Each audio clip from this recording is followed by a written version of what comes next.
So, we got to start with the good stuff, and the good stuff is giving out checks. Yes? No? Yeah. No checks? All right. So this person's not here yet. This person's not here. This person's not here. So we're down to 2. Who wants the other people's checks? You want it? Certified? Certified. All right. So let's start with Mr. Chobi. Yay. Take your time. I got nothing else to do. Come on. Thank you. You're welcome. All right. Now we do have another check, which is a very good check, better than Mario's check. Way better than Mario's check, no offense. Okay? This check says recruiting bonus. That means somebody else did the work and somebody got rewarded for it. And this somebody is not even a team leader. It's just from the recruiting. Isn't that cool? Not doing anything and getting paid? Yes? No? Yeah. Proud of that today? Yes. Thank you. Asana, Oh my God. thank you so much. That's what you get. No, you surprised me. Okay, if you don't want it, you can share. Yeah, if you don't want it. Thank you. All right. So, got 2 checks for the same person, and I got a check for somebody else. People don't want to get paid. Yo misma de llegar. I don't know if I will give the check at that time. I'll think. All right. So today, we're going to continue on the training that we've been having regarding the changes in the laws and the importance of these changes. One thing I want you guys to write down and make sure you follow as much as you can is this website. This is njrealtor.com. njrealtor.com. Should be easy. NJ for New Jersey, Realtor, you guys know how it is. .com /CPEA.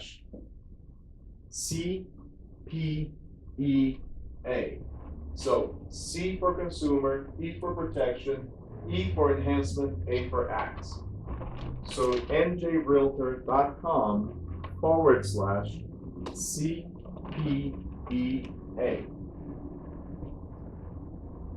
Why am I asking you to come here and save this on your phone or on your computer as a favorite or on your desktop or whatever? Just today I received an email, and most of you might have received it as well from NAR, National Association of Realtors, that says new forms were added, right? So that means that in zip forms and dot loop and all these places where we have our forms, I know we don't use zip forms, we use dot loop. I'm just saying that there are different places where you have document management, right? In all these places, the state and the National Association of Realtors worked hard to make the changes, but they are still happening. It's not finalized. The laws are, the documents are not. Told you. My man. All right, so what I was telling you about this website again is that any changes that are happening right now to these laws will be updated here. In April, when we had the meeting over there, I gave you the facts, realtor.facts or facts.realtor, and the idea behind that is, the National Association changes. This one is New Jersey changes. And state supersedes everything else right now. Does that make sense? Yeah. So other states might have different rules, but we're operating in New Jersey, so therefore, we gotta follow this one. Okay? This is NJ Realtors, so it's NAR, or National Association of Realtors, for New Jersey. All right? If you got nothing to do with your life, you can go read the bill. It's a bunch of text. I don't want you to do that. But here's what I'm going to show you before I get into the CIS, which is what today's training is. This is like a summary of the changes. Okay? So you see that now, seller's property condition disclosure. Let me zoom in. You guys can see it? Mm-hmm. Okay. So now, it is absolutely mandatory that the seller fills out a disclosure about the condition of the property. And if you guys click on this, on details, and you read the rules, That's not where I'm gonna focus today. But if you read the rules, even for sale by owners need to have it. Okay? And do they know this? No. How many of you knew this? You see what I'm saying? So even for sale by owners must have it. What is the next thing? Designated agency is not allowed. I'm gonna focus on these things later on. The designated agency simply means that the broker can appoint a different agent to a transaction. So when we represent both sides, the seller and the buyer, the broker, to avoid conflict of interest, can say, hey, Mari, I know you represent the seller and the buyer, but to be on the safe side, the way things are going, I'm going to appoint Alexander to represent the buyer, you stay with the seller. Okay, so the broker has the power to designate somebody else in order to prevent conflict of interest, if it is shown that there might be a conflict of interest. Okay, that's up to the broker. Can a consumer, like the buyer, seller, landlord, tenant, also ask for it? Hey, I like Mari, but I don't think her representing both sides is in the best of my interest, and I want to stick to you guys. Can the buyer, the seller, the landlord, or the tenant ask that somebody else represents? Absolutely. But again, up to the broker to accept it or not. Okay? So I'm gonna go more into this later on.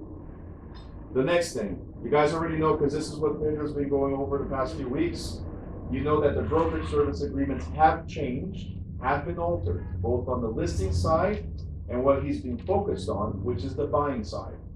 Now you have to have, very few of you used to do this, but now you have to have the exclusive buyer's agreement. And that buyer's agreement was altered to stipulate exactly what you have to do with your clients, right? And what they are responsible for monetarily. I'm not gonna go over all this again because that was Pedro's training last week. I'm just giving you a quick rundown of where you can find these changes. Next, you guys already know you gotta have signs at the open houses. Nobody walks in without knowing who you represent. So if I'm a buyer, I need to know that my rights need to be protected when I walk in. That if I volunteer information to you, you might use that information to tell the seller. You guys with me so far? Everything good? Okay, any questions? Okay. If you guys want, in this website, you have customizable signs for you to look at, like have an idea. So a template, right? And the next thing we have is compensation disclosure. As you guys know, and I issued an apology video the other day. I don't know how many of you looked at it, but I issued an apology video because this change is strictly to the MLS. You cannot advertise commission on the MLS, but you can advertise outside of the MLS. I'm gonna give you my personal opinion again, like I did in the apology video. That defeats the purpose of this rule. Because if I'm advertising 3% on my flyers, guess what you're doing? You're just looking at my flyers, you're not at my property, not anybody else's property. We go back to the same issue, in my opinion. Yeah. But the law says, it's okay, you can do it. Right? That's how it was before. It's weird, but it's like it was before. They're fine-tune a few things, they change a few things, and then they leave other things They open. escape from the same. The escape room, there you go. All right.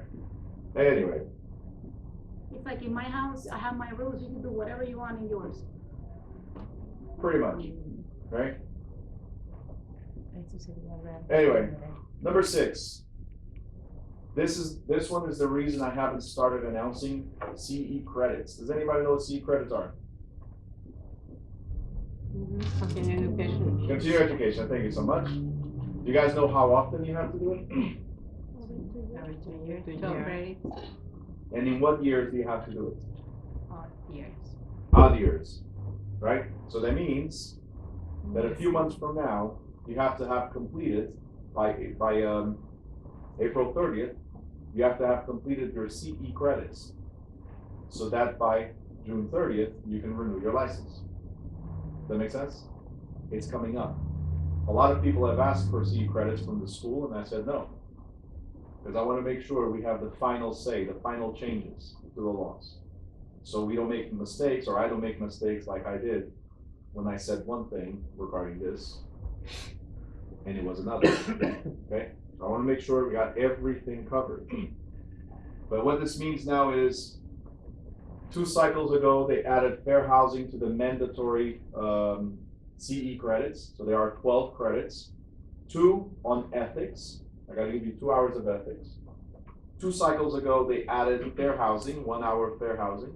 And now, you gotta have 1 hour of agency. If you've been here long enough, you know that every year I include all 3, no matter what. Every year I talk about ethics, I talk about fair housing, and I talk about agency. Every training, every cycle.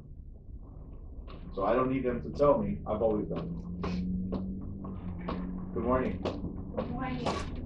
All right, do you want to come up here for a second? Oh, no money. Thank you. I didn't think you wanted it. I got somebody else that didn't show up either. Thank you. I you want them? All right.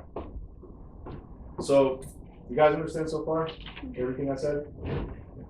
Great. There are frequently asked questions right here. And look what it says, as of August 12th.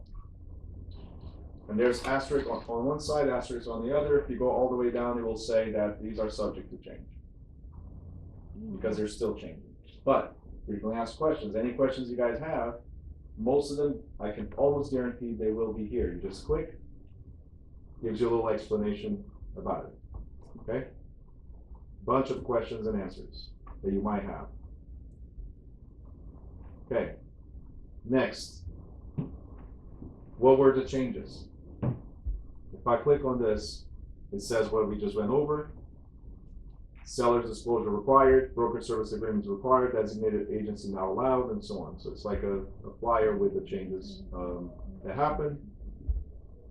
Agency explains. I'm sure some of you have seen it by the copier because a few of these disappeared already, but it's what we're going to go over today. Seller's agent, buyer's agent, dual agent, transaction broker, and now designated agent. These are the 5 types of agencies. We used to have 4, now we've got 5 agencies in New Jersey. This is a quick summary about who you represent. First of all, the broker represents, not you. Okay? And who do they represent? The seller's agent. So every time you fill out any of these papers, you're doing it on behalf of the broker. So whenever you negotiate commission, you're negotiating the commission for the broker. So is that your client? No. No. Whose client is it? The broker. The broker's. Why is this so important for you guys to understand that? It's the same way that I can grab somebody from the street and say, hey, let's go to this car dealer to sell a car. Who does the car belong to? Who does that client belong to? Right? If you're a sales rep, that's what it is. You're a sales rep for the dealer. In this case, you're a sales rep for the brokerage. So they're always, seller's agent is the broker, not you. You are what's called a sub-agent through your broker. Okay? So not your client, brokerage client. And guys, this is not about my brokerage, every brokerage, because that's the law. So if you walk away, and it's funny because another broker called me the other day, say, Bruno, I don't know what to do with all this, with the new laws and whatever. I have a new agent that joined, right?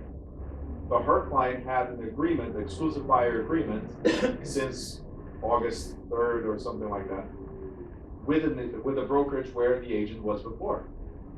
And the broker does not want to release that agreement. But that was before, so it should be with her. No, But it's after, but that was Broker? before August 3rd. no, it's August 3rd. As of August 1st, the rules are in place. Oh, it was not after 17th? No, the 17th was the deadline for the changes Oh, to okay. happen on the Yeah. MLSs. Yeah, So that was the broker's client. that's So if what the agent shifted to a different brokerage, the broker too stays with the bad. client, I mean with the broker. okay? So the only thing that the client could do, and that's what I answered to this broker when he asked me this question, the only thing that the client can do, not you or the agent, is the client can go to the previous brokerage and say, hey, and this was a story, it's been 5 days, nobody has contacted me. The agent that brought me in is in a different brokerage. I feel like I'm not being served and I want to terminate this contract.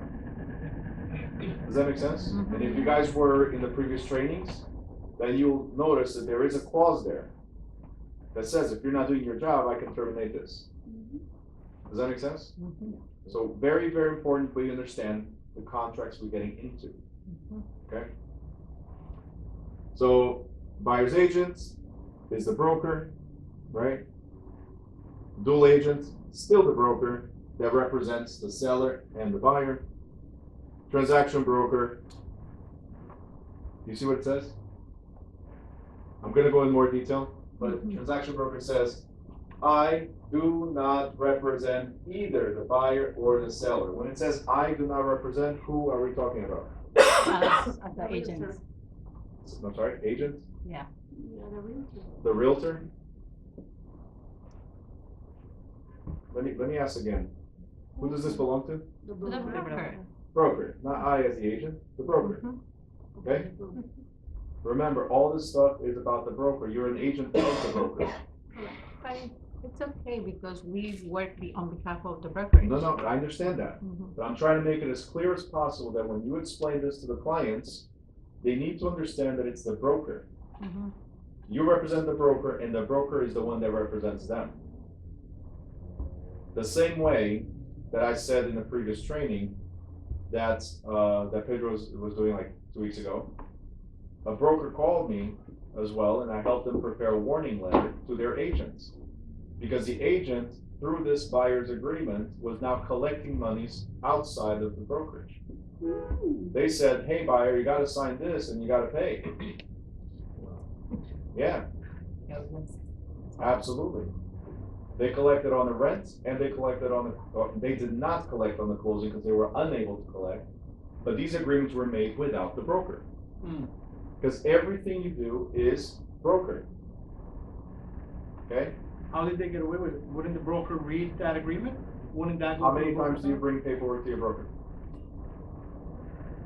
Well, I haven't, but I'm saying. But the point is doesn't go that through- the broker trusts you when they give the trainings or when they provide the forms, trusts you that being diligent with your business, Right. because this is your business, not just ours, right?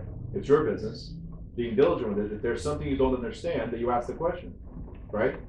Because I could be here training and you don't get something, or your mind is somewhere else, and then the next day you need to fill it out, right?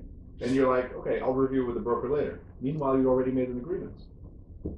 You see what I'm saying? How did the broker find out? Because the closing happened. And then, I guess. all And the then money's through that, gone he out. goes like, where's the brokerage money? Oh, man. Correct. Stealing. So it's what's considered. It's what's considered stealing. But apparently this person did not understand, or that's the claim, on the rental at least. What, the rentals have to go through you as well? Wow. Yeah. $980 in his pocket. What, through the broker as well? Wow. Yeah. But not only that, the other one, we're talking about almost $18,000 that were uncollected, right? Back and forth. I told him that he needs to activate his attorney. I told him the attorney to use. Attorney sends a letter to the buyer, and buyer says, no, but I already gave $5,000 to the agent. The agent had said, no, I didn't get anything. What? Oh, yeah. So now this is going to court. I mean, there's a lien against the buyer's house. There's a lawsuit already against Cash? the Give him agent. 5,000 cash? Is that what it is? $5,000 cash. Oh, This is all being presented to the real estate commission, of course. and that's why we're doing this, because there's no time to play anymore. Before, you could do whatever you want. Now, because of these mega lawsuits, and there's another one coming, but actually just started, because all these mega lawsuits, there's no time to play. You gotta take this serious. Guys, we can make a ton of money, probably even more than a surgeon. But imagine a surgeon not paying attention to what they're cutting and what they're putting together. Huh? the amount of liability that comes through. All because you just want to bill the insurance $500,000 to get paid 50.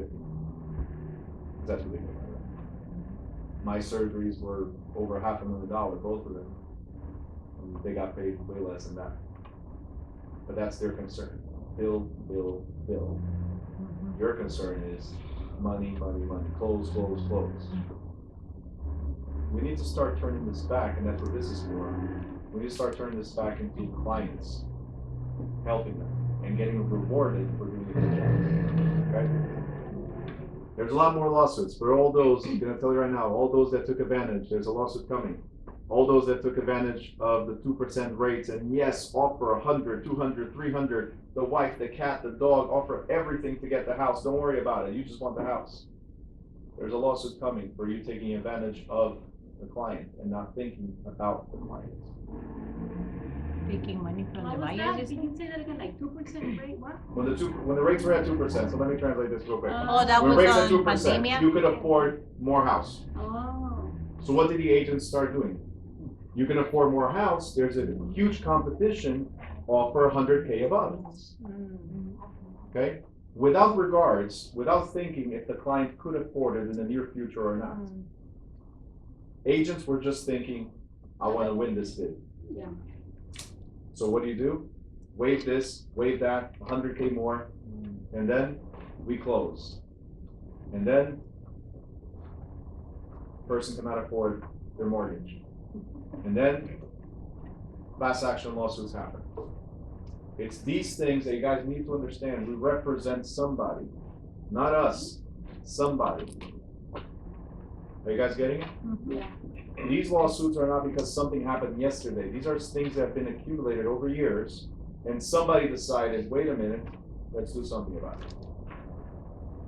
And now it turned into a class action lawsuit, and mega companies paid $9 million, $100 million in one case, like ridiculous amounts of money. For what? Because agents and brokers decided to do whatever, nobody's gonna investigate, nobody has, right? Just like when you steal a bank. What do people, when they rob a bank, what do they do? Say I no. haven't met anybody. No, they go back. You haven't watched movies? No. Documentaries? They stay low for a while. And then they go back. Nobody caught me, let's do it again. Nobody caught me, let's do it again. Don't do that. Nobody caught me, let's do it again. I'm gonna tell you about one case real quick of a robbery, the biggest robbery in Boston. The guy got caught in Portugal. He ran away with all his money to an island in Africa where there was no extradition. And he was hiding for more than 30 years. Wow. He thought, nobody got me. And one day, because now he has the citizenship of that country, and that country allows him to get into Portugal easily, one day he says, nobody caught me, 70-something years old now, nobody caught me, I'm gonna go travel. Goes to Portugal. As soon as he hits the airport in Lisbon, arrested. Right back to the United States. The largest, and you guys can search this up, the largest robbery in Boston. But he already wasted it. He's like 75 years old. He's like, whatever. I'll spend. Now you're gonna spend the rest of your life in jail. Yeah. It's not about the money, that's what I'm trying to say. His life is like 5 years. You know, it's like. Yeah. Wow. Watch Money Heist on Netflix. Money Heist, yeah. Money Heist, yeah. All right. Let's go back real quick. So this is just a quick explanation. You have more stuff here. If you guys want to watch the video that explains all these changes, you can. You just got to put in your whatever email you have with NJ Realtor and the password, and they give you the actual link. Here's the PowerPoint that they used, or the slide deck they used for that presentation. But we're going to go into the new CIS. Who can tell me what a CIS is? Consumer information state. Got it. Is this a contract? No, it's an acknowledgement to the client. It's a notice, acknowledgement, information, as it says, to the client. In the past, people used to complain, I'm not signing any contracts, and realtors started like, oh, you know what, let's not bother with this, we'll give it out later, right? And not explain. I had a police officer from Linden, he was my student in Woodbridge in 2018, I think, and he's sitting down, we're going over this, and he goes like, Wait, that's supposed to be given at the first encounter? The first communication? I'm gonna go over this in a second. I said, yeah. I only saw that paper at the closing, he says. So you mean to tell me that they're supposed to tell me, that's what he said, they're supposed to tell me how they're gonna represent me? And what information they can give to the other side or not? And I said, yeah. My agent didn't do that. Now imagine this guy listening to this, and all of a sudden goes like, I'm within the 6 years, because that's the statute of limitations in New Jersey. I'm within the 6 years, I'm gonna sue my realtor for not defending my rights in this transaction. Do I have to explain anything else to a court of law? No. The realtor did not explain this to me up front. Therefore, I believe that my rights were not protected. I don't have to say anything else. Whether they were or not, and whether the realtor did or not protect my rights, nothing else matters. Because now the realtor, the professional with the license, is the one that has to explain him or herself to the court of why they didn't present this. And no, I did do what I needed to do. I did think about my client. Here's the proof, here's the that, and here's what. You see what I'm saying? All because we don't explain up front. And almost everybody in this business fails. Okay? How long have you been doing this? You. More than 5 years. More than 5 years. Toby? Marty? 5 years. 5 years. Okay? So these are the two people that have been doing this the longest. How many of these did you give out at the very first contact? Be truthful. Sometimes a week after. Just right now. When you're putting offers. Yesterday. Yeah. Yesterday. Toby? Same. The new client. Same. You fail as well, right? Yes. 100%. Wow. Those who come. You can also fail 100%, right? You said you fail 100%? You've never given this up front. 100%. We used to Those who give is at the coming moment first. when we put an offer. But that's not what the law ever said. Obviously, but now The we law always said at the first contact, when the buyer or the seller expresses, and this is in the book that everybody learned. Yeah. Everybody went to class and it's in the book and it's explained. At the very first encounter, even by phone, you have to express what they can expect of you or not. Right up front. Right with the buyer's agreement as well. With the agency agreement. Oh, with the exclusive buyer's agreement. If that's your first contact, yes.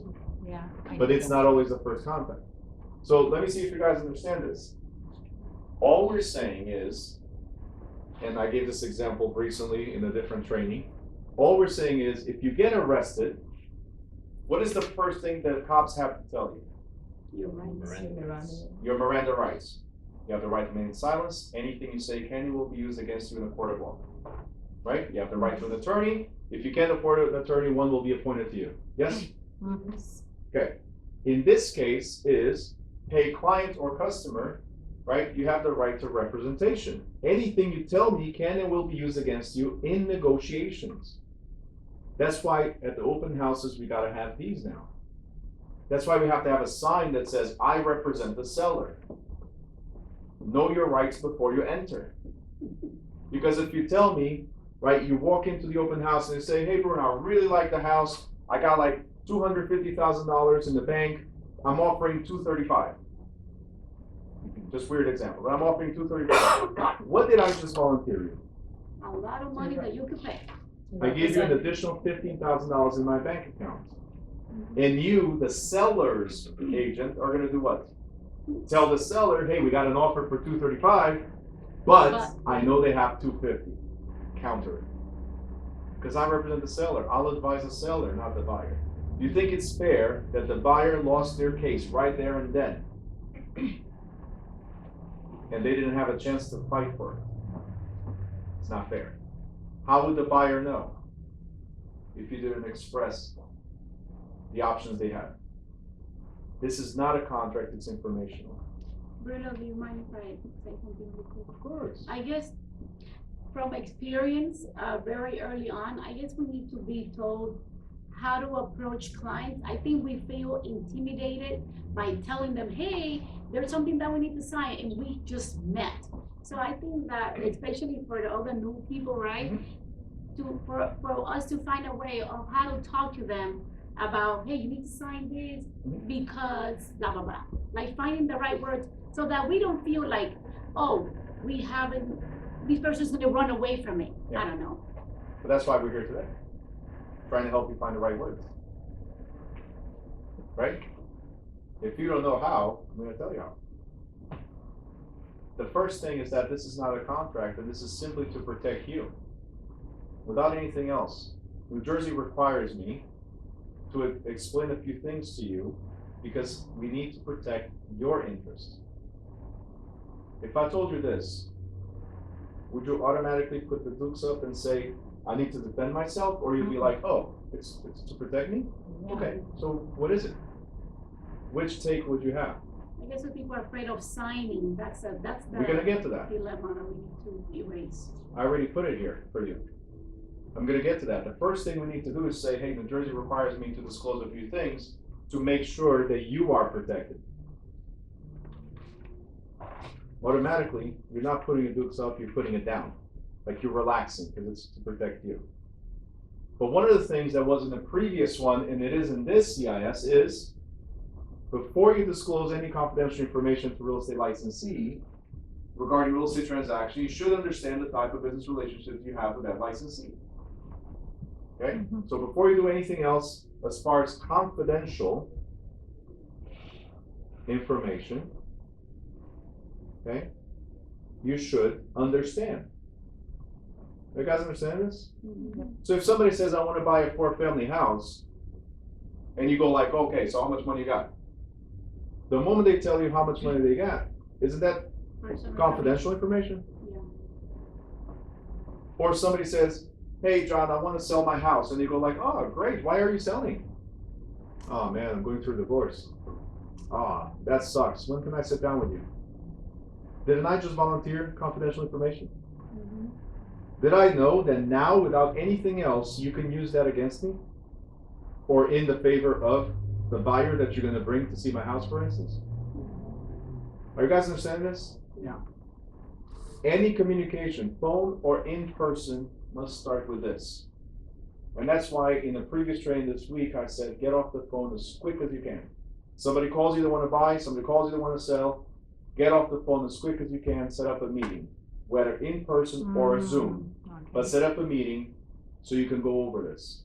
And I'm going to tell you this, if you don't care for your clients, that's fine. That is fine. I'm telling you right now, that is fine.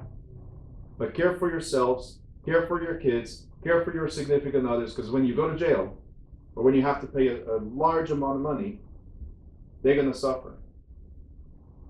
Not you, because if you go to jail, you get a shower buddy, you get $2 an hour.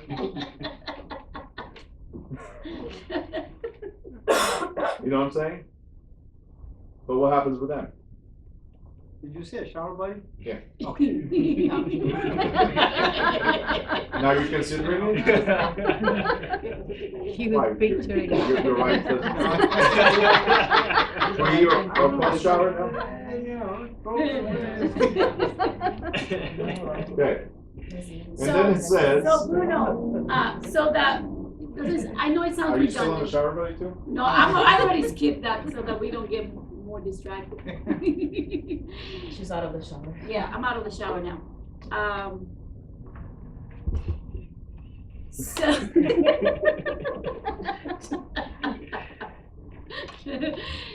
I am guilty of this. I'm not on the shower thing, but. You sure? I'm not sure. I gotta call Ed and figure that one out. Should I call like Ed? when some people call you, you like make sure that you hang up the phone really fast. No, especially when you have someone that call you, hey, this is hey, so and so refer me to you, blah blah blah blah. And we are into these, like me, I'm eager to like get to know them and get as much information, and I can spend 30-40 minutes and I know their whole life. So in other words, you're saying, try to get off the phone right away and get them to the office. So what you trying to do over the phone in the very first attempt, It's make an appointment. what I meant is what you did, the 30 minutes, 45 minutes to get to know their life and all You that got stuff, in trouble. that is always valid. It's 100% what you should be doing, just not in the first contact. If you can deflect that part to the in-person appointment or the Zoom, that would be perfect. So you still want to know them, you still want that information, right? But not now. Now is like, hey, I need to protect you. There are a few things I need to explain that needs to be, especially with new laws and everything, put it out there, blame it on the laws, blame on your broker, blame on whoever you want. But you need to tell them, I need to disclose, I'm gonna give you a few more examples in a second, but I need to disclose a few things to you. But at the end of the day, over the phone, I'm not gonna be able to show you homes or really understand what you're looking for. When can we sit down for us to figure these things out? What can you do over the phone? How much do you really do over the phone that's effective and that is gonna help them and help you rather than waste your time? You see what I'm saying? So if you tell them to be more efficient, we need to sit down or have at least a Zoom call, if you guys know how to do Zoom, right? If we can sit down and go over a few things, a few questions that I have, and maybe we can look at a few homes right away, wouldn't that be much better than spending half an hour, 45 minutes on the phone, getting to know their life, and then fail to disclose stuff? Or get them scared because you gotta have them sign stuff? You know what I'm saying? So you still want that outcome, the relationship, the rapport, but you can't do it on the phone without disclosing. And I don't know if you guys want to go through 2 pages of disclosure over the phone. No. Anybody? Bruno, I have a question. Does this come in different languages? I know the wording and all that. I mean, I could pretty much have a conversation, but I'm just saying when I'm talking to a Spanish speaking only. So they allow you to translate. They even allow us to customize this as long as the content does not change. Okay. Let me show you something. This was in the previous one and it's here again. So let me show you this to you. You may obtain legal advice about these business relationships from your own lawyer. This statement, look what it says to prevent what someone was asking. This statement is not a contract. And it's provided for informational purposes only. I think we should write that into them, yeah. I do that now. I had a scenario when I started, right? I had a scenario where that was the case. It was an older person, and the next day she calls me, 2 days later actually, she calls me and says to cancel the contract, and all we had was this. But my son said cancel the contract, and I said, but I apologize, but we just signed the CIS, which is a disclosure, it's not a contract. No, but my son told me to cancel the contract. If my son told me, I need you to cancel it. So I sent it back to her by email. I said, can I have your son's email? And I sent it to you, right? So I sent it back to her, highlighted and saying, this is not a contract and there's no effect. If you choose to proceed, let me know. If not, this ends right now. There's no contract. Right, people. But I always highlight sign that. And now, since then, I circle, highlight it, let them know that this is the way it is. It's simply informational purposes. Okay, and look what it says right after. Commissions are fully negotiable. Nothing changed, it was always negotiable. But in their mind, it was always advertised as 6% or 5%. And that was it. The law has always been the same. That part did not change. It's just, we never explained this up front. So when we sit down with them, right, and I'll talk about a listing in a different training. We're gonna focus on the CIS today. But in a different training, when we sit down with them, we have to show them that the commissions are always negotiable. The same way Pedro showed you, the buyer's agreement is negotiable, so is the listing. But before we get to a listing agreement, before we get to a buyer's agreement, we gotta go through this. Right? If they're afraid to sign something, you tell me at the time you do the buyer's agreement. If they're afraid to sign something, right? And the first thing you tell them, hey, thanks for meeting up with me. You're gonna buy a house, right? Here's the exclusive buyer agreement, sign now.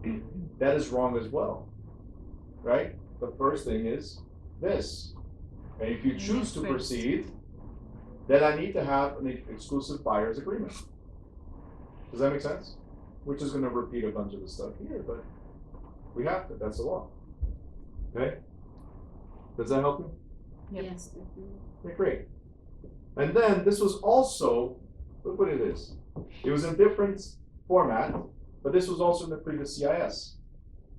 And it says, acknowledgement of receipt of consumer's information statement. What does it say here? Agents. Sellers and landlords, right?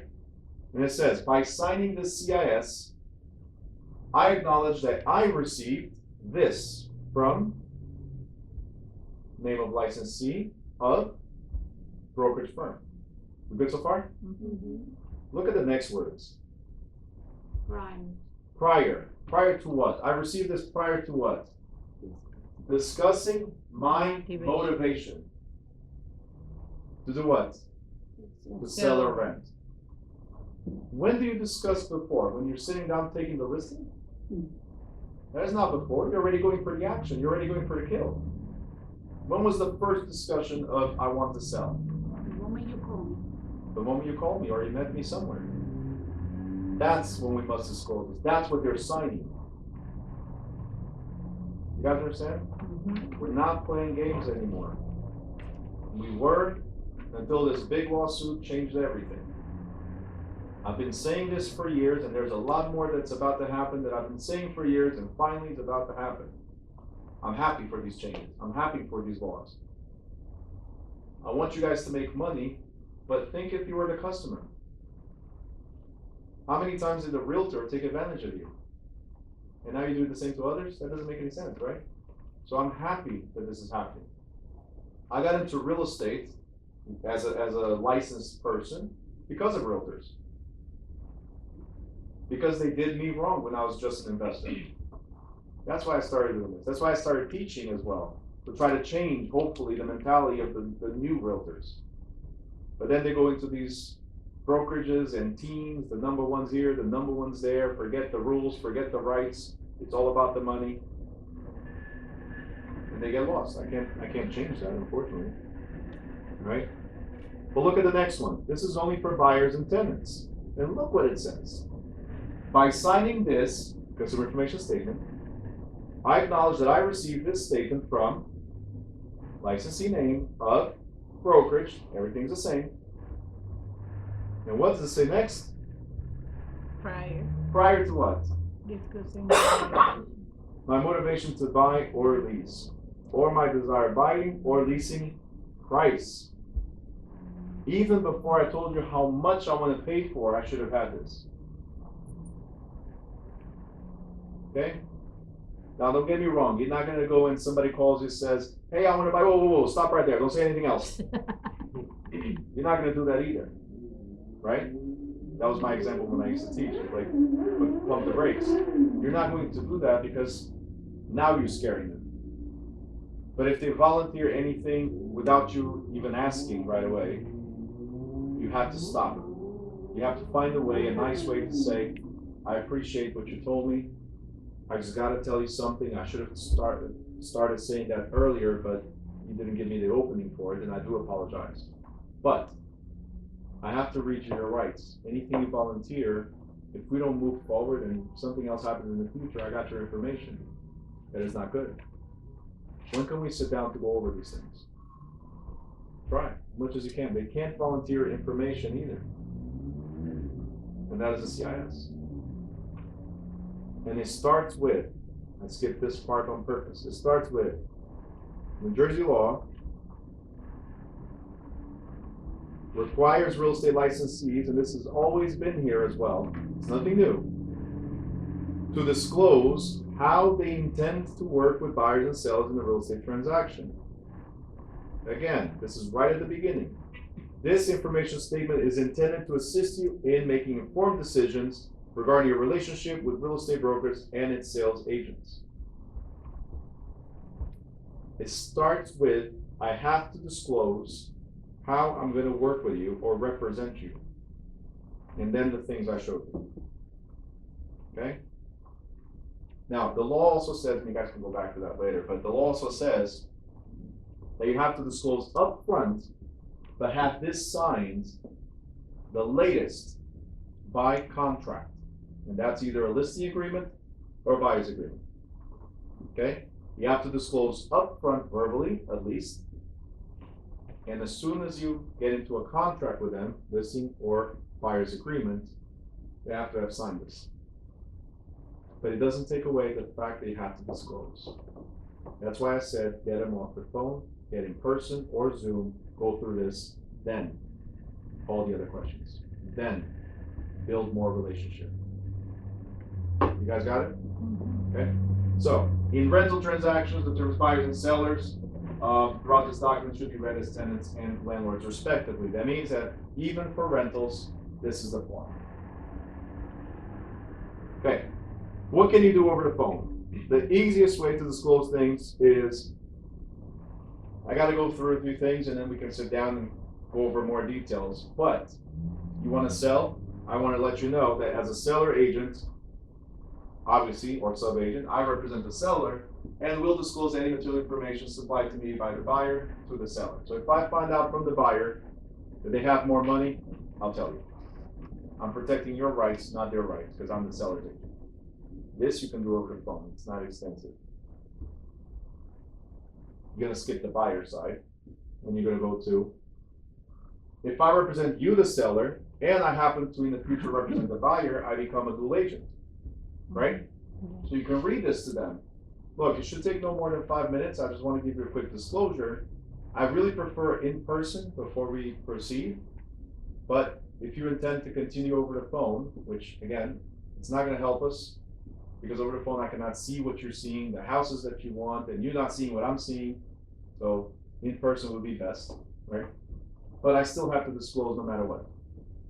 So as a disclosed dual agent, I represent both parties and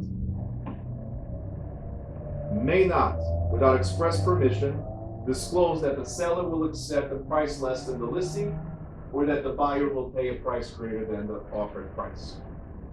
So if I represent both sides, I cannot negotiate the price. You know how many people violate this rule? If I represent both sides, I cannot pull more to one side or to the other. Keep the balance. You gotta keep a balance. I still am responsible, and I'll read that later. I still am responsible for protecting individual rights, but I cannot negotiate. You guys understand? Conflict of interests. Conflict of interest. So who are you pulling for? Who are you rooting for? Right? Any questions? We're good so far? Okay, good. Right. And then, should you choose, or should I choose, to operate as a transaction broker? Before I go there, does anybody know what a transaction broker is? Does not represent neither the buyer or seller. I don't represent the buyer or seller, so who do I represent? The transaction. Just a transaction. Just a transaction. Yeah, with no the allegiance to any other party. Correct. So, how many of you actually know this? Or remember this? Well, you better remember. And this is the thing.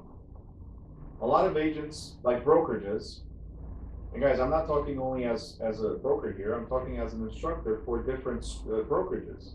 I do see credits for others, or I get consulted by others, or I've been a client for others. And a lot of brokerages don't even explain why, hey, everybody's just transaction broker. That's the only thing I'm accepting. A lot of brokerages do that. Why? Because now I don't represent the seller, I don't represent the buyer, I barely have liability in the transaction. But most of them don't even explain that you can put whatever you want. If your actions are different than what you chose, then you become the thing that you didn't choose. What does that mean? As a transaction broker, I do not represent either side, and therefore, all information acquired by one can be disclosed to the other. Okay? If I don't, then I'm protecting a side. Now I'm representing that side. As a transaction broker, I'll show you more in a little bit, because I don't represent the side, I don't have an obligation to even visually inspect the property. I don't have an obligation to inquire about anything. As a transaction broker, the only thing you can do is be fair and honest. If you know something, you say something. If you don't know something, you don't have to ask about it. And the other thing you are is a doorman. Opening doors, closing doors. You wanna go see a house? No problem, I got the key, I'll open, go ahead. I'm not required to walk around with you. I'm not required to do anything with you. If somebody asks, oh, do you think that's a sign of a leak? I don't know, you can ask the seller. The moment I try to ask the seller, the moment I try to inquire about things, now I'm representing the party. You see the difference? So most people that choose transaction broker, they're violating the rules every single day. Because they go above and beyond for their client, thinking by signing this, they reduce liability. And they didn't. Questions?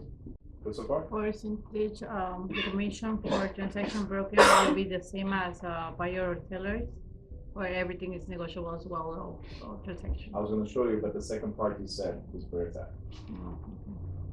Everything's negotiable. So if you guys noticed the MLS before, you would see 2% for the buyer broker or 2% for the transaction broker. Sometimes you'd see 2.5% for the buyer's broker, 2% for transaction broker. But If the client understands, if the client understands the responsibilities and liabilities, then the client makes an educated decision on how much to pay the other side. But did we ever give an option to the client? Of course you didn't. Even though it says on the listing agreement, we'll do it next week, even though it says on the listing agreements, the seller authorizes to pay this much. That means the seller understands and authorizes for you to pay 2% or 2.5%. But we don't. We just, hey, sign here or fill out, or this is normal, or this is standard, right? Because we're just trying to get out of there. I don't think the clients will choose to have a transaction broker since they don't have a responsibility. It's The like, responsibility is to the buyer. So if you represent Yeah. the seller, you're just saying whether you Yes, accept the transaction broker in the listing as an example, whether you accept the transaction broker to bring a buyer or not. Right? When you do a listing, yeah, I personally wouldn't do a transaction broker if I'm the seller. But did you ever explain to me? Probably not. I don't know why even exists there, the transaction broker. Why not? Because it's like not working and getting the money paid without doing No. anything. No, you are working, you're just not working as much as the other. Yeah, but who Are you wants still to, get paid? I mean, well, How many people want to clients. do open listings? How many people want to do exclusive agency and not exclusive right to sell? See, if they don't know the options, they don't know what they want. Let me ask you something. Did you ever go to an attorney? Yep. Great. Did you ever go to a multi-service type of business? Yeah. You know that both these places can help you prepare taxes or help you even attorneys can, Mhm. or can help you prepare documentation, applying for forms, applying for immigration and stuff. Both of them can. What is the difference between both of them?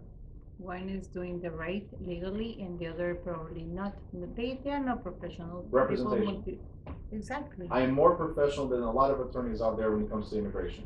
Because all they want is to charge you $8,000, $9,000, $10,000 for something that costs not even But yes, you are $1,000. working because you know. But on transaction broking, it's like you are not working. They're still working. The But difference is, not do really. you know how to prepare a contract? Yeah. As a transaction broker, I'm still gonna help you do that. But you're just not think of it- helping or guiding the transaction. I can guide a transaction. I could just don't go above and beyond. Just like a multi-service company or a tax preparer cannot defend you or represent you, but they can do everything else. I cannot go above and beyond and interpret law as a multi-service company. Does that make sense? Okay. That is the difference. That's why we need to understand the value of it, and it's negotiable. Look, you want me to represent you to go above and beyond? That is 20% commission. You want me to be a transaction broker? I'm still gonna help you through the transaction. I'm just not gonna go above and beyond. That's 5% commission. Got it. You give the value to that position. and they accepted or not. But most people did not. They just said 6% across the board, no matter what I represent you as. But again, transaction broker, multi-service company. Seller's agent, buyer's agent, dual agent, attorney. It's the representation that comes with it. Mhm. And also increased liability. Because a multi-service company, when I used to have one, I used to say very clearly, I'll help you prepare the documentation for immigration, but I cannot represent you. You signing here understanding that I'm not a lawyer, information is deemed to be accurate, right? But I'm not liable for any inaccuracies. I cannot legally represent you. When it comes to the day that you have to go to the interview, I cannot be there with you. You understand this? Yes or not, and they sign. Got it. You see the difference? Yep. Okay, so that is the biggest difference when it comes to these type of agencies. Now, if I cannot represent you, you just saw in immigration, you just saw, hey, I'm only paying $1,000 to fill this out. That's great. But if I don't explain to you that I cannot represent you the day of, as a lot of people don't, and I've seen stuff like this before, now comes the day of the interview, There are lots. and they're like, hey, where are you? And I'm like, what do you mean, where am I? Well, but the interview's today, I'm here, where are you? No, I can't go with you. What do you mean you can't go with me? I'm not a lawyer. I'm a transaction broker. You see the difference? Exactly. I still prepared, I still navigated the whole transaction, but I cannot represent you. I cannot go above and beyond. That's the difference. That's why when I used to do it, if your case was complicated, like something like you came through Mexico or whatever happened, visa expired or something like that, or if it's a victim type of crime, so a U visa, right? If it was something crazy like that, I'll say right away, you need representation. If it's a standard case where I'm just filling in the blanks, that I don't need to explain the laws to you, just the process, I'll help you. Does that make sense? Mm-hmm. That's it. Like taxes. I used to do taxes. My multi-service company, and I did it for years. So I used to do taxes. I'm a tax preparer, certified, registered with IRS and all that stuff. Right? I got my P or preparer's numbers. Right? I got that. I stopped renewing it because I don't want to deal with it. But I only did W-2s. You know what that means? It means I'm just filling in the blanks, helping you navigate through, and done. If you're a 1099 or if you have multiple properties, you should have a CPA, not a tax preparer. Because if they do something wrong, they are liable for it. You see the difference? Mm-hmm. Okay, you have a headache. I'm going to tell you, I have Excedrin over there. Should you take my advice? I'm not the professional. Can you sue me? No, I just offered some relief. That's transaction broker. I cannot go above and beyond, and you cannot expect me to go above and beyond and ask you more questions. Why do you have a headache? Right? Is your nail too long? That's why it's giving you a headache? I cannot go above and beyond and try to figure it out. That's transaction broker. Does that make sense? Okay, cool. All right. Now the crazy one that started. All right. Designated agents. This is the one that was added to the CIS. That's the difference. That's when it's a dual agency? So when the broker is representing both sides, yes. Bobby? No, 30 seconds.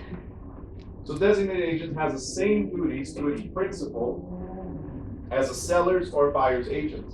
However, the brokerage firm as designated agent is affiliated with ACT and is affiliated with ACT as a disclosed dual agent. So simply means we're still doing dual agency, but again, it's not the same agent. Because dual agency immediately happens when there are two people or one person within the same brokerage representing both sides. Okay? Because I started showing you guys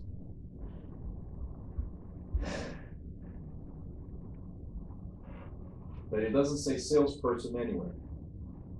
It's broker. Therefore, if you represent the seller and you represent the buyer, you are in the same brokerage, automatically that is dual agency, automatically. And if you fail to disclose that to the client, you can get sued. Okay? Now, again, as I said before, if you represented the seller and the buyer and they're not comfortable, or the broker's not comfortable with the situation, that's when this comes in. Okay, where the broker says, okay, I'm gonna take one from you, seller or buyer, and give it to another agent within the brokerage. That Because is again, when the broker, client does broker. not feel comfortable. If there's, we're gonna go over that, but if there's any potential conflict of interest, Okay. or that it shows that you're not capable of handling both in a way or in a matter that will benefit both equally versus leaning more towards one side or the other, then the broker can designate somebody else. What we have done in the past prior to this is where the broker would take care of the buyer or the seller directly. That has happened in the past in a situation where there was a little iffy. Okay? So the broker, they don't have to jump in to represent the buyer in the scenario. Okay? So, you guys gotta be very, very careful. Bruno, I'm getting confused there with, the designated. We're gonna go over each one. This was just the summary of what you gotta do over the phone. So should you do it over the phone? No. We're gonna be here more often. You're gonna be here more often at the office? Or wherever you meet up with your clients. Yeah, no, because, Mhm. come to the office first. I've always done that part, because I understand, regardless of any of this, how can I help you over the phone? It's tough. I need to know my client, and my client needs to know me. And if we have a chance to look at properties right away versus wasting time, why not? Show me what you really want. Or if you're the seller and you're at a cafe, like this has happened with friends that I had in the past that wanted to sell, right? No, friends that wanted to sell in the past. Rephrase it a little bit. Friends that wanted to sell in the past, and we're having coffee, whatever, and he goes like, "Hey, you're still a realtor, right?" I'm like, "Yeah." Want to sell my property. I'm like, okay, cool. And he goes like, "Yeah, so can you put it on the market? Can you do this? Can you do that?" I'm like, "No, I need to go see your house." "Dude, but you know my house." I'm like, I do know your house, but every time I've been there, I'm not looking at your house. I'm enjoying the company, the party, the dinner, the whatever. So I don't know your house. So if it's a seller, should you bring them here? No, you should bring yourself there. Simple, and hopefully you already have some stuff prepared. But that's what it is. If it's a buyer, 100%. Bring him here if you can. If it's a seller, take him there. You go there. Now your foot is in the door already. Nah. There's a song, right? Oh, halfway there, right? Who sings that? Wow, Who sings that one? that's, Bon Jovi. There you go. All right, so let's talk about seller's agency. You gotta disclose all this stuff to the client. If you guys don't understand this, if you don't know how to explain this, as if you explain to a 4-year-old, then you do not know what you're talking about. If you explain this to kids and they don't understand, you don't know what you're talking about. That's how easy this should be, and it's not that complicated. If it's a seller's agent, who do you represent? Great. So Mrs. Seller, before we start, I just want you to know that if I only work for you, right? What am I trying to do? Trying to secure a buyer for your home at a price and terms acceptable to you. It's not what they want, seller, it's what you want. It's what I'm gonna try to do, because I represent the seller. Good so far? Yep. Great.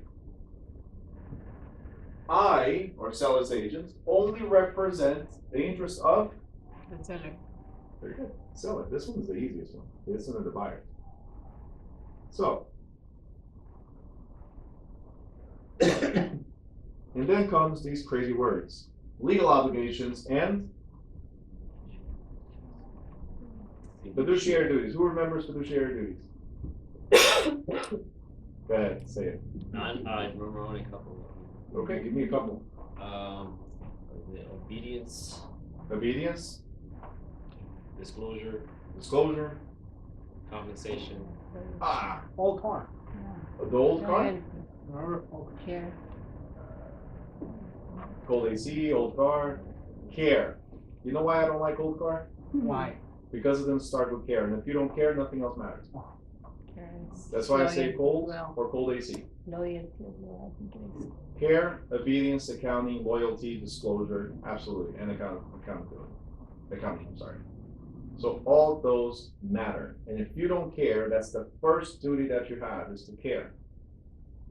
How can you obey? How can you be loyal? If you don't care. Does that make sense? So these are your fiduciary duties.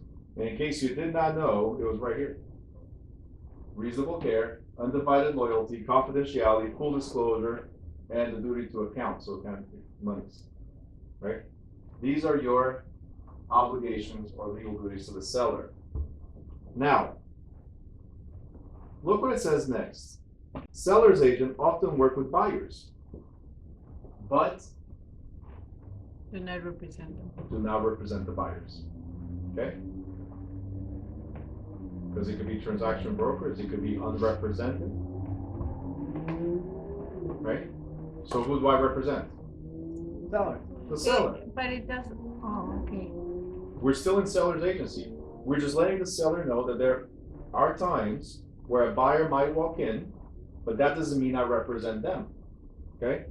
So it says, working with buyers or their agents, their representatives. A seller must act honestly. The seller's agent, that's right here, must act honestly and treat all parties in the transaction fairly. I hope they can understand. Some agents. Everybody. Agents, you know, some Everybody. agents are. Even though I represent the seller, there are a few things that I need to give to the buyer's agent. That's pretty much what it says. It says, I cannot make any representations or misrepresentation to either party on matters material to the transaction. Meaning, if there's mold in the basement, I cannot reject that information or omit or withhold that information from the buyer. Sellers sometimes say, hey, don't say anything about the mold or the leak or the whatever, I'm gonna fix it. And then nobody needs to know. Next day you show up and they're just painting it. They didn't fix. They're hiding. Your job is to still present that information to the buyer. Anything that you know, you have to present. You cannot withhold. Right? Same thing for the buyer. If you know that the buyer doesn't have ability to pay, like they lost their job or whatever, you got to tell that to the seller. Don't be like this realtor that knew that the buyer had lost the job weeks before. We're 6 days away from the closing, not in this office, it was a different office. We're 6 days away from a closing, and the seller's agent finally says to the seller, hey, I don't think we're gonna close. At least not right now. Like, what do you mean? Okay. Well, the buyer lost their job, so they might not be able to close. What? Lost their job? How? When? What? The seller's agent said, I found out from the buyer's agent about a month ago. So you're telling me that the whole month went by. You knew that that buyer was possibly not going to be able to get another job within that time frame. And even if they do, they need to get re-approved, which could take another 2 weeks or even 2 months. And you were just in hopes that that changes. How is that representing the seller? Misrepresented. Misrepresentation, okay? So anyway, physical condition I already said. And then it says this one right here. You guys know what this means? Property condition, which a reasonable inspection by the agent would uncover. Are you home inspectors? No. Anybody? You took a course for home inspecting, but you're not one, right? Correct.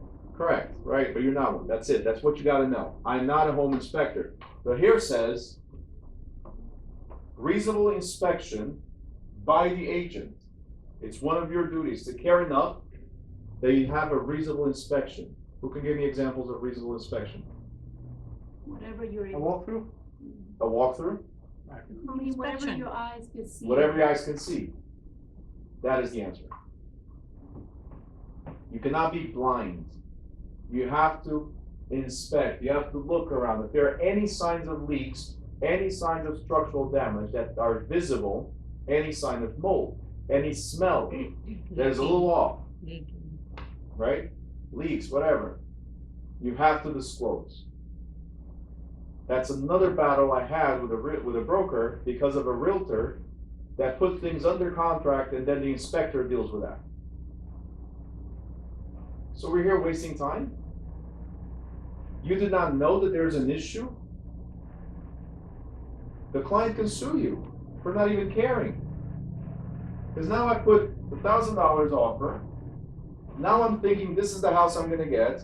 We go through attorney review, 2 weeks go by, inspections are done, I get the report, and now I'm like, all this stuff that was visible, that was apparent, that was reasonable for an agent to see, and they never told me.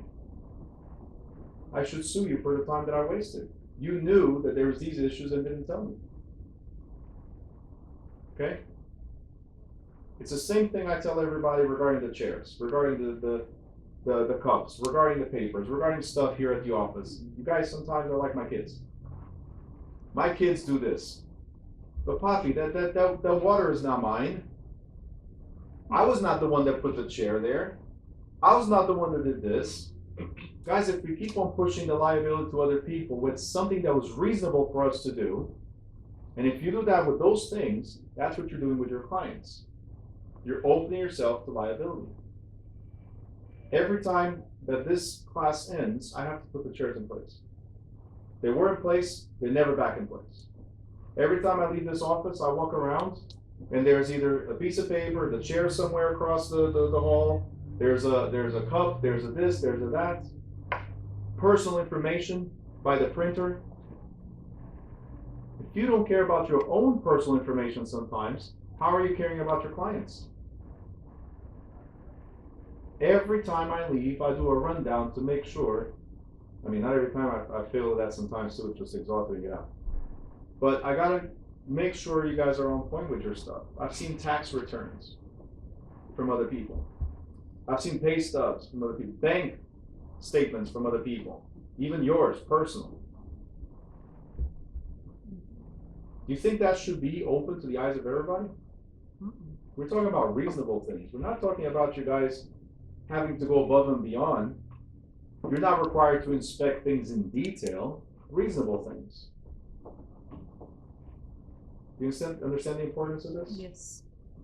Okay, and you cannot keep shift blaming other people, that it was the inspector, it was the attorney, it was the loan officer, when you don't even do it for yourself. Okay? We have to be on point with things. Now, seller's agent, I want you guys to pay attention to this. Who's the seller's agent? The brokerage. Say it louder. The listing agent, the brokerage. The broker. Mhm. That's the seller's agent. Look what it says next. Seller's agents include. So when you're signing this with your client, you're talking about all of us. Because we all have access to your information, don't we? When there's a listing, what is one of the things that sometimes we do? Sure. It's not even on the market yet, and we're like, hey guys, blah, blah, blah, blah, blah, and sharing information. Isn't that private? By doing this and giving out information, you're automatically engaging in potential dual agency. Just giving you a heads up. You should do it. Just make sure they understand. All right? Because if you give me information before it's listed, and you have privilege information, you know they'll accept less. They're listing for $800, but all they want is like $5. You see my point? Now I'm gonna go next door and let's knock on somebody's door and say, hey, you wanted to move. I got a $5 house listed for $800,000. You want it? Aren't you breaking what you agreed with the seller's agency? Gotta be careful. So, seller's agent includes all persons licensed with a brokerage firm which have been authorized through a listing agent, listing agreement to work as a seller's agent. In addition, other brokerage firms may accept an offer to work with the listing broker's firm as a seller's agent. In such cases, and we don't do this anymore, but they still put it here for some reason. In such cases, those firms and all persons licensed with such firms are called sub-agents. We do not do this anymore, haven't been doing this for years. I don't know why they still put it here. But, seller, if you do not desire to have your property marketed through sub-agents, should so inform the seller's agent. And this simply means that whatever the buyer's agent tells the buyer, the seller's liable for. Do we want cross liability? That you represent the buyer, you say something to your buyer about the property, and is deemed accurate as if the seller said it? So we automatically don't do this, but, and I haven't seen that in a gazillion years that I've been doing this, right? But still disclosed. Buyer's agent. Who do we represent? The buyer. The buyer. So who's we? The broker. The brokerage, period. Okay? Mhm. Same thing, work only for the buyer, so this one's gonna go a little fast, so I can go to the dual agency and designated agency, and transaction broker. So the buyer agent works only for the buyer to negotiate the purchase of a home at a price on terms acceptable to whom? The buyer.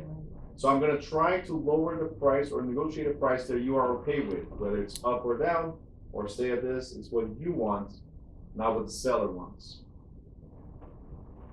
I heard a call the other day, in a training, heard a call the other day that, the listing agent said, no, you gotta come up another 20,000 if you wanna win this. That's not representing the seller. But now I know, as a buyer's agent, I'm gonna tell my buyer, hey, 20K will make it, right? What if it was the other way around? I'm telling the seller's agent, look, give me your number, I can push the buyer to go up. How many times have you heard this? How many times have you negotiated telling for sure to the other side that you know your client's intentions to go up or down? How is that representing your client? Mhm. Well, let me say something. Can you say it again, please? Can you repeat it, that part? You represent the buyer, Mm-hmm. and you're telling the listing agent, hey, tell me how much would it take to win this? I know my buyer can go up a little bit more. That's no good. You would be saying Okay. that. The only way, You are you guys pay against of attention your to buyer. everything, the only way that we can do this, and we'll read it in a second, is if the buyer or the seller give us the authorization to negotiate it that way. We cannot take it upon ourselves to make those negotiations that way. Yeah, we gotta ask to the buyer. Hey, look, I'm gonna ask Exactly. the seller agent, if they have a number, a specific number. Usually they can't give us this, it's against the law, Mhm. but sometimes a volunteer. My client is the buyer, so I care about the buyer, not what the seller agent's gonna do. If the seller agent says, dude, just another 10K, right? I'm gonna go talk, I'm not gonna say yes, I'm gonna go talk to the buyer and say, Buyer. look, I know it's tight, I know it's not what you want, they said 10K, I'm gonna leave it up to you. 10K, they can come around and say they got another offer, or BS a little bit, and then 10K turns to 20 and whatever. What do you feel comfortable with? What can I say in this negotiation? You gotta always consult with your client and not volunteer information. Does that make sense? Mhm. Okay? Okay. Same thing, you do not represent the seller, you cannot make any misrepresentation, everything the same as before. And again, buyer's agents include all the persons licensed for the brokerage. So if you represent the buyer, all of us represent the buyer, directly or indirectly, because we're holding information. Does that make sense? Good. All right. True. Disclosed dual agent, what does this mean? Without reading. Representing buyer seller. Okay. Why is this word here? In Say, advance. That say, you need to you you need to disclose it, you're disclose it. saying, Just saying? explaining. Uncover. Not just saying, you gotta have a written, informed, written consent. You cannot just say, they have to agree to being represented by a person that represents the other side as well. Just saying does not make it legal. Having in writing that they agree to it, and by the way, that you explained that they agree to it, not just, hey, sign here and it's okay, I represent seller and buyer. But at the moment when you list a property, you disclose that I might have the buyer, Just like this. representing the dual agency, so, But at listing, you know. should have explained this already. yeah, that's what I'm saying. There's a section here we're gonna go over. Okay?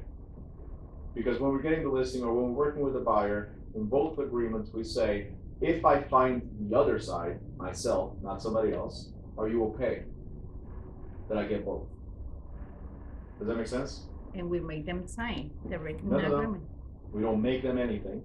We ask them if they're okay. Obviously. Just Oh, Sylvia then we makes ask her sign. them. She takes out a gun and we're like, sign now. Are you understand what I tried to say? Yeah. Well, you're Yeah. you're from Newark, right?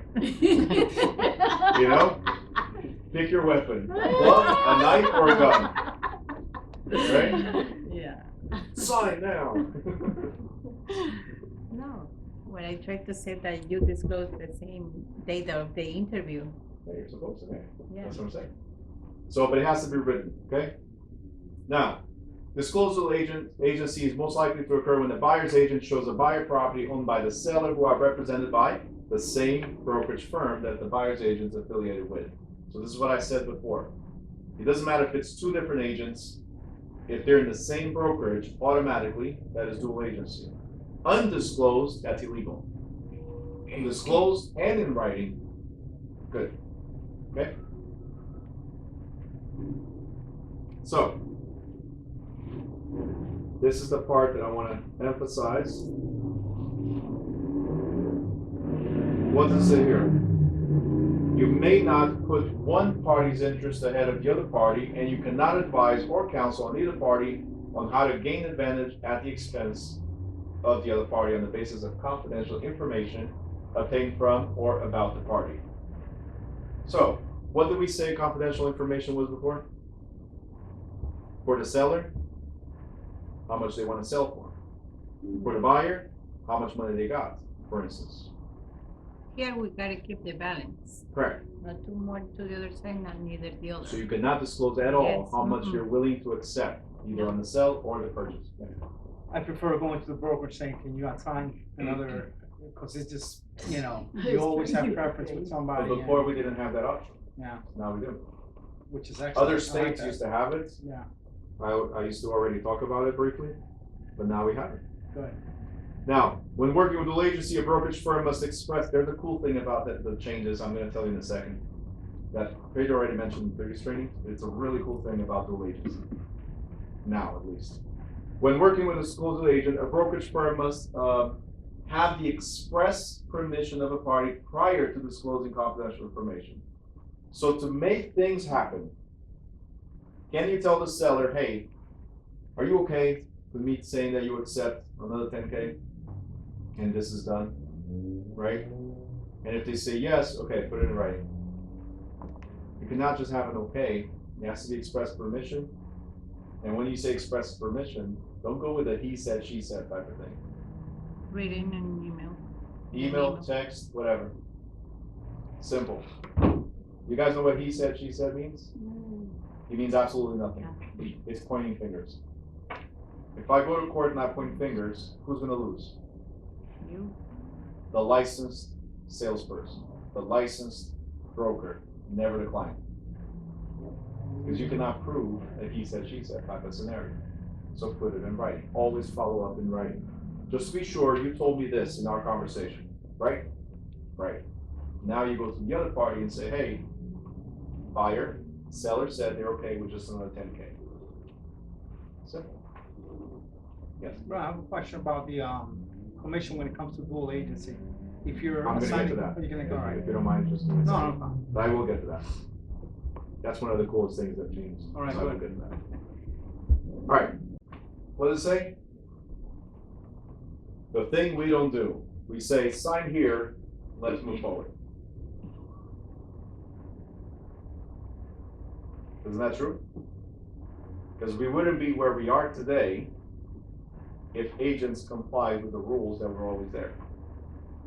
Disclosed agents must carefully explain to each party that in addition to working with their agent, the firm will also work as an agent for the other party. They must explain the effects of dual representation of the firm's fiduciary duties, including that by consenting to the dual relationship, the buyer and seller are forfeiting their right to undivided loyalty. If I represent both sides, I cannot be loyal to one or the other. So you gotta say this to them. By accepting this, if I find a buyer in the future for your house, I cannot be loyal to both sides at the same time. So therefore, I cannot be loyal to you individually or to them individually. Certain things are gonna fall behind. Again, the negotiation portion or confidentialities and stuff.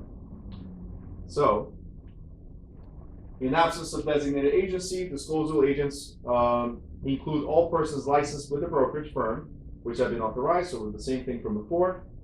And then it says, buyers and sellers should carefully consider the consequences of a dual agency before what? Agreeing. Right. Such representation. Yeah, just sign here and let's move on. You know what's one of the things that I hated before? Is that when you go put send properties to buyers, there's an option on the MLS that says send the CIS. And a lot of people would just click, CIS is sent, disclosure is done. Then we started having, I don't know, you guys probably not from that time, you are probably, where we still had paper contracts. Now everything is DocuSign, right? Mhm. So back then, we would forget a bunch of stuff. Now because it's DocuSign, there are checklists. If you guys go on .loop and you put a seller type of property, then it tells you the documents there are for sellers. Buyers documents if you're doing with a buyer. So then the CIS is there as a reminder. But what do people do? You guys put what the buyer or the seller have to fill out, and then you send it to them. Hey, could you please sign this? No explanation. How is that disclosure? How is that explaining what it means? Are you guys understanding? You cannot just put on .loop, pre-filled, sent to the client, and think that is done. You still got to explain. That's why I get on the Zoom call. Even when you're helping them fill out a contract, if it's remotely, it doesn't hurt. You're spending the time anyway. Explain. Same as you would on paper. Explain. The next initial that you're doing is this. The next signature that you're doing is this. This is what we agreed to. This is the offer price. This is the first deposit. This is the second deposit. No surprises at the end. Does that make sense? The contract defines the whole transaction. Okay. Here, same thing. Before agreeing to the representation. All right, cool. I already addressed designated agency. Do you guys still have questions here? It's the same thing as dual agent. We're just separating two different individuals to prevent conflict.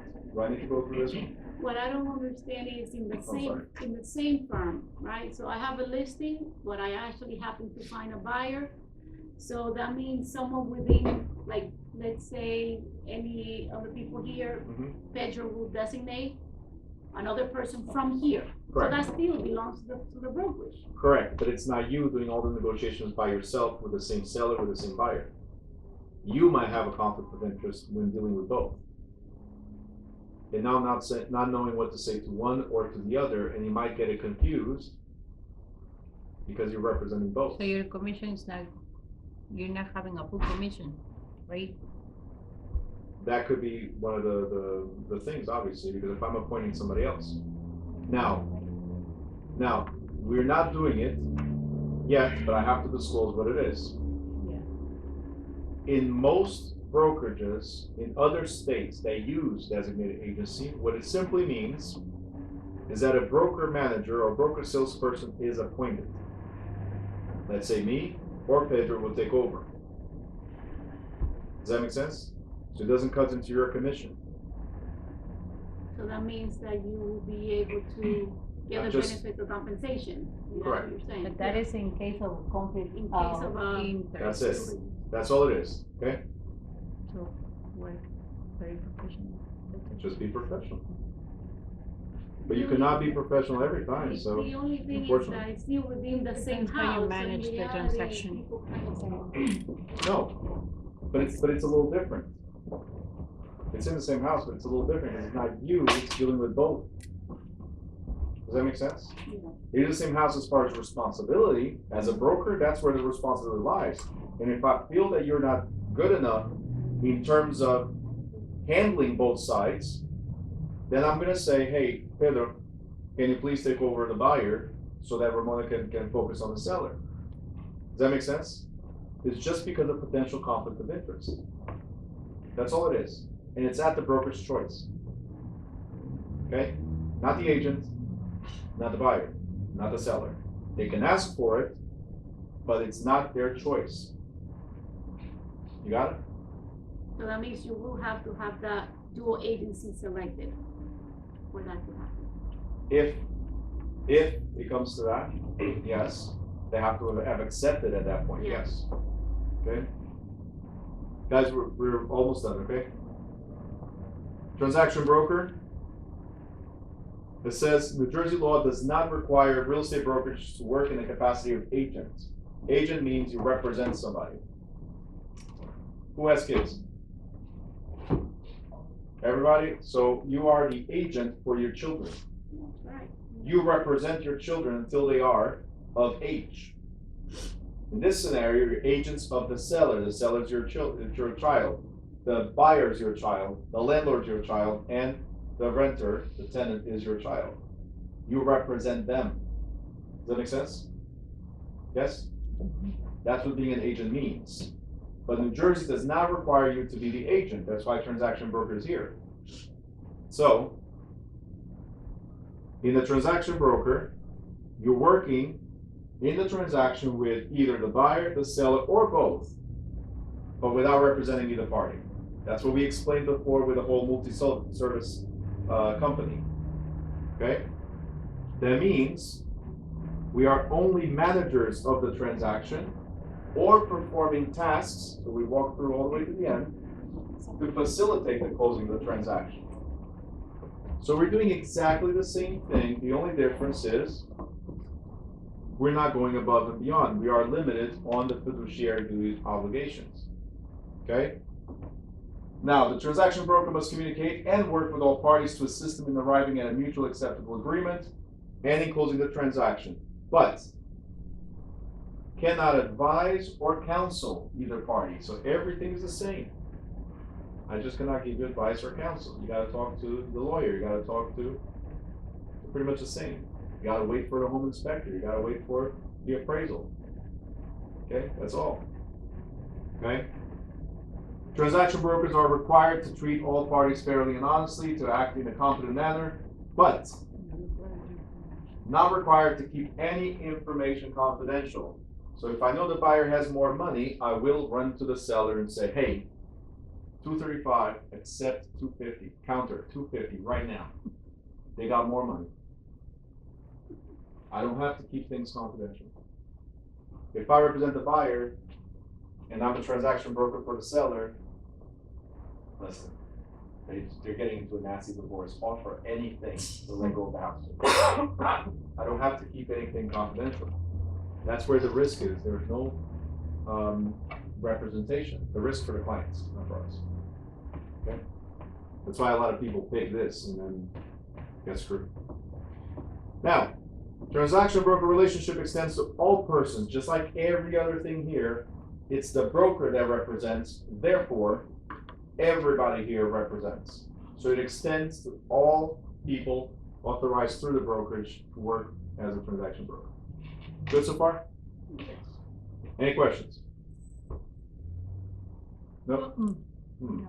Great. Very clear. I already read this before. If you don't understand anything I said, you should get a legal counselor to protect yourself. I was required to disclose. I'm not really required to explain more than what I did and the legal complications that come with it. You should seek legal counsel, okay? They're gonna need one anyway, right? Mhm. Okay? So then, they sign, they fill it out, I already showed you guys this, because that's it from before, right? Any questions? The only difference with designated agent compared to the previous one. Pretty much. But there's one thing I didn't say because it's not the CIS and it's related to commission. You guys were asking before. The coolest thing about this change for us is that now we can accept commission from both sides.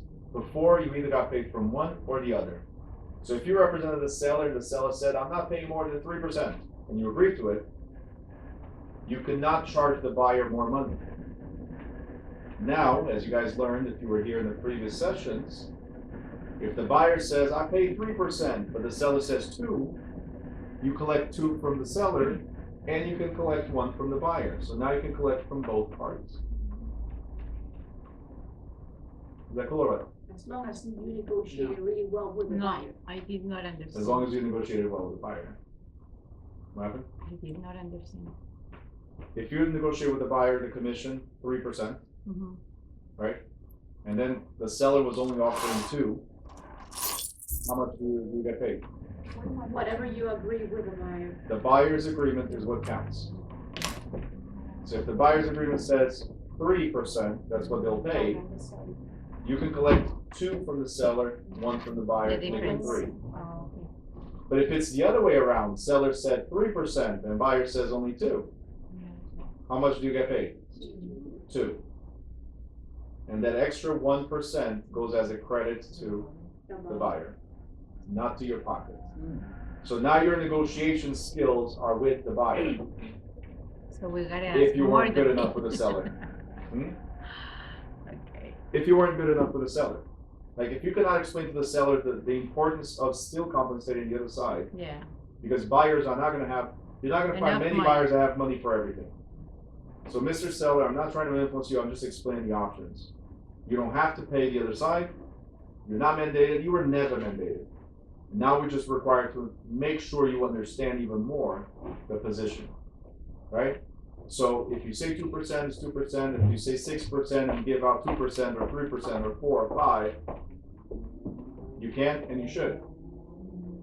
Do you think we can have like a seller's concession for buyers, commission? Mhm. Yes? Yes, I'll talk about that in the next training, because it's gonna be a listing training. Oh, okay. A question about Okay. continuing education. Yes. How do we know what we're missing or we need? Is there an email or something? Yes. that we- You're gonna start receiving emails soon regarding the renewal, Okay, okay? So you can go, and I'll give you all that information as well. Pedro will send it to you, I'll send it to you from the school. okay. But you're gonna start receiving information on how to check your credits. Just go to PSI exams, and it shows how many credits you have. If you don't know how to get there, you go to NJDOBI, the state, log into the portal, and it says there as well. Okay. Okay. Thank you. But I will announce everything to you guys, don't worry. Right now, you still don't have to worry about that. Yeah, I know, I'm a new guy, but I wanna know. No, let's focus on the changes and doing things right. I'll address the C credits as soon as we have them. Yes. If I had someone sign the CIS a month ago, do I need to have them sign this one again, the new one? What do you think? Yes. You should. 100%. Law changed. Because I think the people that I signed 2 days ago, I had the other one. The old not this one? Oh yeah, no, you want this one.